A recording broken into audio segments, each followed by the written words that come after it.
It's kind of ironic because Bethesda actually worked on a Terminator game, but that's not the Bethesda game we're talking about here at number 22. It is the Elder Scrolls series, but specifically the last kick at the can, which was Skyrim, which was our game of the year in 2011. All of the Elder Scrolls games have been very, very good, and we've taken a look at a number of them on the show, which you're going to see in a bit here. But Skyrim was really the game that opened this franchise up for everybody, everywhere.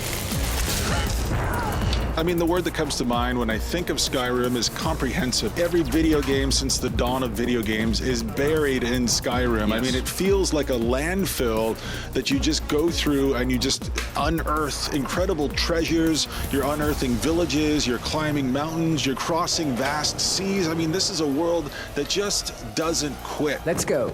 One of the things that was really impressive about this game was the way that they brought the artificial intelligence in the villagers to life. You really felt like people were moving, they had jobs, they had things to do. It wasn't so much like you came into a town and everybody was just standing around waiting for you to come to life like some kind of automaton in a theme park or something. Yeah, totally. And if you think back to the Elder Scrolls 4, which was a terrific experience, Oblivion was unbelievable, awesome. but you felt like a lot of the environments were recycled, and not every part of the game had that thumbprint of originality. Yeah. Skyrim, though, doesn't feel built. It feels like this thing just exists, and Todd Howard and his team discovered it somewhere. And so did we as game players. Like, we've been stumbling around in the dark, thinking that games could one day be as good as this, and then presto, these guys made that game that is as good as this. I know, imagine if you were in a time machine from like 25 years ago and you come out and there's Skyrim sitting there. And you got dragons speak, and you're able to fight dragons and fly with dragons. This is the face I would make. I mean, it's ridiculous.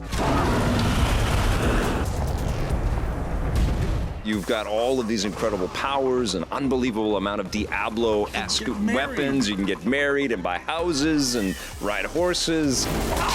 It goes on forever, as you all well know, and so do our reviews on Elder Scrolls games. Let's take a look back. We're going to talk about a massive RPG called The Elder Scrolls 3 Morrowind. But first, hold on a sec, I got to turn this on here. Cool. All right, now what'd you think of this game, man?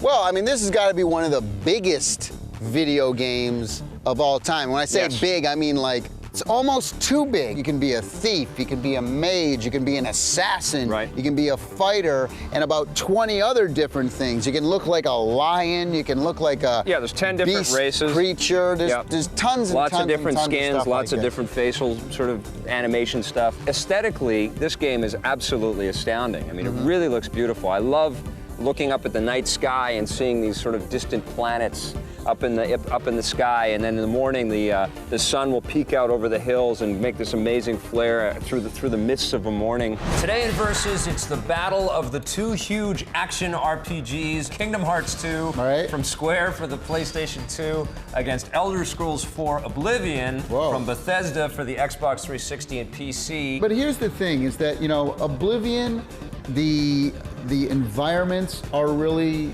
nice to look at. Lush. But the grass and leaves are all sort of blowing in the wind as you're running through these giant vistas. But to me, the characters, they just look pasted on to the environment to me. I don't think in the role-playing genre there's anything that stacks up to Oblivion. I'm giving the graphics to Oblivion. Skyrim is a revelation. It's absolutely staggering. Revelation, you're going to use that word? Absolutely, man. man. You can't use that word lightly. It feels incredible to take down a dragon with an axe that's on fire.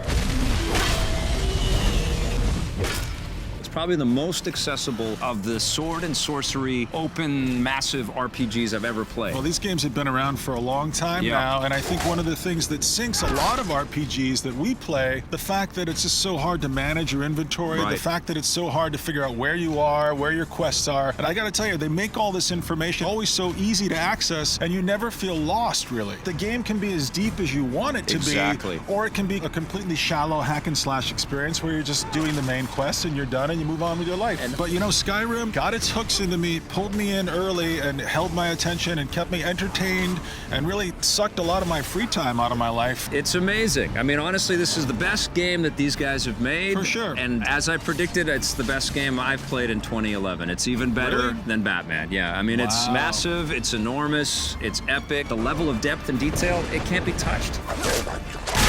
This is absolutely one of those games that you think, how could this be not right at the top of our list. I know. Well, you won't believe what's coming next. You know what? Congratulations to Todd Howard, to Bethesda, to the Skyrim team. You're number 22 on our list of the 100 greatest video games of all time.